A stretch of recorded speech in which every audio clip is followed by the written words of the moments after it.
Hey everyone, good morning, nighttime actually. I hope you had a really good day. Today is just a video that I like to go over and talk about the things that people aren't talking about. Many people have been suffering in silence recently, and I would say this has been happening for generations. And I want to go over some of the things that have been a part of the social oppression that we have caused inside of ourselves. Social oppression, systemic hatred as well, and more. Now, I feel like an extreme vigilante for even like speaking out against stuff or for something, because what's been happening back in the day to compare to now, history seems to be repeating itself. No matter where we are in life, there is some type of problem. And I'm not saying like just focus on, oh, there's like some type of problem, right? And not do anything about it. Like, life is an everlasting change, and to find that spiritual journey's end is something that will complete you as a whole and bring you that enlightenment. Wherever you have been thrown, the cards that you play and all of that, and the cards that you've been given, and if they don't match up, whatever, I can talk about that all day. Now, recently, it's just come to my conclusion and such, doing the companies that I've been working for,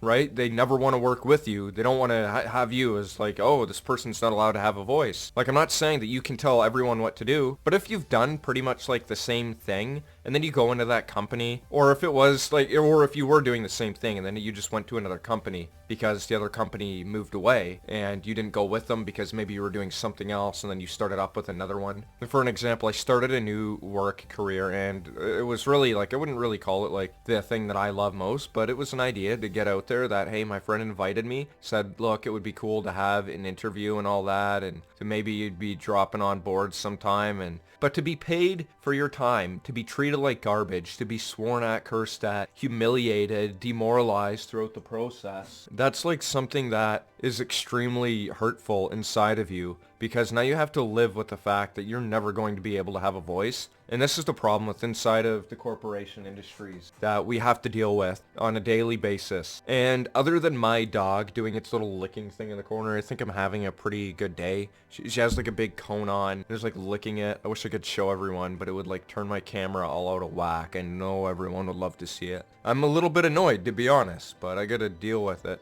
And that's just, yeah, welcome to my video where I have my dog here making background noises. And when people go out there and they treat you like garbage because they feel like they own you or because you signed a contract, like, you're not signing this contract to go to hell. But when they say you sign a contract and you sold your soul to the devil, I can see what people mean by that. When you sell yourself out and you think that like and that means taking all of your morals and your ethics and any type of empathy you had and understanding and totally backwashing it. One of my friends would call it whitewashing, making things that are wrong seem right when they're actually wrong. And then like, and it makes sense to some people to do that. Like, companies don't own you because you signed a contract. Like, selling your soul is doing that. To be treated like garbage, not being able to have a voice. Like, I'm throwing boxes inside of a shipping container. It's not a hard job. When someone's pushing boxes off a conveyor belt, and I asked them if they're doing it on purpose, when clearly I did hear them earlier, but it didn't really go through, it didn't really register. It's like, they're like, hey, to their friend, would you like to start a fight for this lunch? And Buddy's like, yeah, you know, like, maybe it's a good idea. So they started pushing boxes off. And like, I could have been the wrong person to fuck with. And seriously, like, because no matter what I did for that kid, he would still be living with his hatred. And then on top of that, he would feel even more imposed of just accepting it as a fact of life that he needs to hate everything. It's total backwards thinking. And it hurts my heart to think like that. And then I go back to other jobs and stuff and I see how they run it, and it's like, bro, like, give me a voice. Like, where am I having this at all? Like, cut me into pieces. This is my last resort. And then I'm just like shipped off like chopped liver and thrown to the wolves, man. Like, it's, yeah, I mean, it's tough.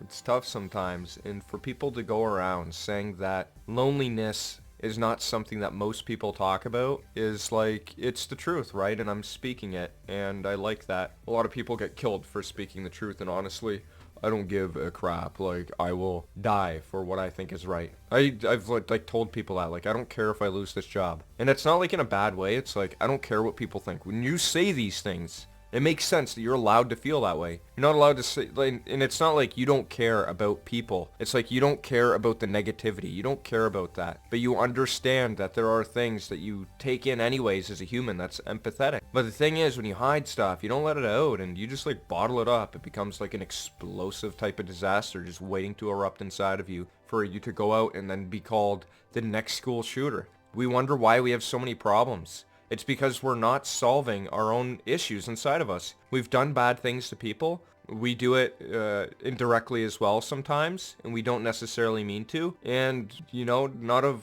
our intentions, they really aren't bad, and people think they're bad. And that doesn't make any sense. But maybe it does in a way, but it doesn't make sense to me. And you have had bad things happen to you. Once you face that in the raw flesh, directly looking at it, then only then you can understand what pain truly is. For I am far greater than pain. Anyways, yeah. That if you understand pain, you can understand life, right? Like sadness and such. Don't go into it, and don't cause pain on other people. But the idea that pain's out there, I understand why pain went out there and started like attacking a bunch of people and like killing them all. Like, it's not an act that I would do, but a lot of people would say the same. They understand that not allowing yourself to have a voice is actually a type of discrimination. You don't have to be of different ethnicity to have this happen. You just have to be a human as a whole. And people can say something and totally decimate your life. And yes, there are people out there that will do stuff like smear campaigns, and it's scary. Like, that is from fear. That is fear itself being exerted out of someone because they feel that pain and they don't want to hold on to it. And whatever happened to them is now happening to other people. So trauma can breed trauma. It's like a disgusting black hole that destroys everything around it. But only those who can face pain know what pain truly is. Thank you for watching. Have a great day. Bye.